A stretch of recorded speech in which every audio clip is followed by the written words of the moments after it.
ഈ സമരം നേരിടാൻ ഡൽഹിയിൽ സേനാവിന്യാസം ശക്തിപ്പെടുത്തി കേന്ദ്ര സർക്കാർ. രാജ്യ തലസ്ഥാനത്ത് 20 കമ്പനി CRPF-നെ കൂടി വിന്യസിച്ചു.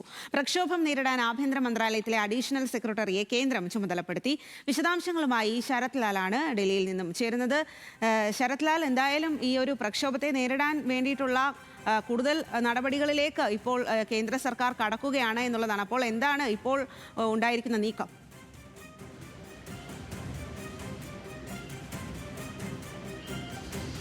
സ്വാതി, വളരെ പ്രധാനപ്പെട്ട ഒരു നീക്കം എന്ന് തന്നെ പറയാം. കാരണം ഈ ഡൽഹിയിലെ പ്രക്ഷോഭങ്ങൾ പൂർണ്ണരൂപത്തിൽ കേന്ദ്ര ആഭ്യന്തര മന്ത്രാലയത്തിന് നേരിടാനുള്ള നടപടികൾ കേന്ദ്ര ആഭ്യന്തര മന്ത്രാലയത്തിൻ്റെ കയ്യിൽ വരുന്നു എന്നതാണ്. നേരത്തെ ഡൽഹി പോലീസ് ആയിരുന്നു ഈ കാര്യങ്ങളൊക്കെ നിയന്ത്രിച്ചിരുന്നത്.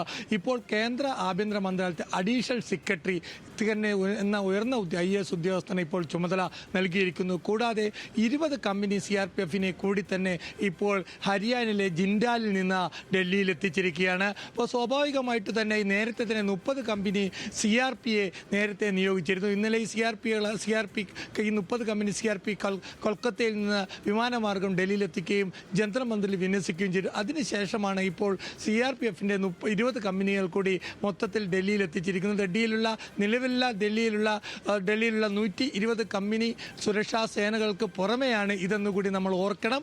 അതുകൊണ്ട് തന്നെ ഡൽഹി പോലീസ് പ്രക്ഷോഭകരെ നേരിട്ട നടപടി അല്ലെങ്കിൽ മാർഗനിർദ്ദേശങ്ങൾ പാലിക്കാതെ ലാത്തിചാർജ്, പെല്ലറ്റ് പ്രയോഗം തുടങ്ങിയ കാര്യങ്ങളൊക്കെ ഉണ്ടായ സാഹചര്യത്തിലാണ് ഇക്കാര്യത്തിൽ കൂടുതൽ പരിചയമുള്ള, അതായത് മോബ് കൺട്രോൾ ചെയ്ത് പരിചയമുള്ള CRPF-നെയും തന്നെ നിയോഗിച്ചിരിക്കുന്നത്.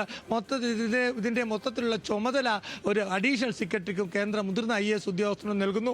ഏതായാലും ഒരു കാര്യം ഉറപ്പാണ്, ഒരു തരത്തിലുള്ള വിട്ടുവീഴ്ചക്കും ഡൽഹി പോലീസോ അല്ലെങ്കിൽ കേന്ദ്ര ആഭ്യന്തര മന്ത്രാലയമോ ഇനി തയ്യാറല്ല. ഇനി മറ്റൊരു ലാത്തിചാർജോ അല്ലെങ്കിൽ മറ്റൊരു വലിയ അനിഷ്ട സംഭവങ്ങളോ ഒഴിവാക്കുക എന്ന രീതിയിൽ തന്നെയാണ് ഇത്തരമൊരു സുരക്ഷാ ക്രമീകരണങ്ങൾ ഏർപ്പെടുത്തിയിരിക്കുന്നത്. സ്വാതി. ശരി ശരത് ലാൽ.